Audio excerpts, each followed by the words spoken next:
سلام به همگی، من کیان هستم. میخوام میوه‌های چین رو بهتون نشون میدم.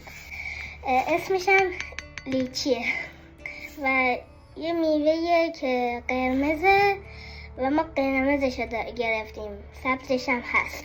پوستش یه حالت زبری داره ولی دستتون رو اذیت نمیکنه. حالا یکیش رو براتون باز میکنم که ببینید. این که باز میکنه خیلی آسون مثلا باز میشه، یه مثلا زود در میاد.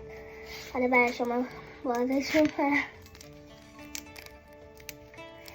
این شکلیه، رنگ سفیدی داره و خیلی هم آب داره. همین الان براتون میخورم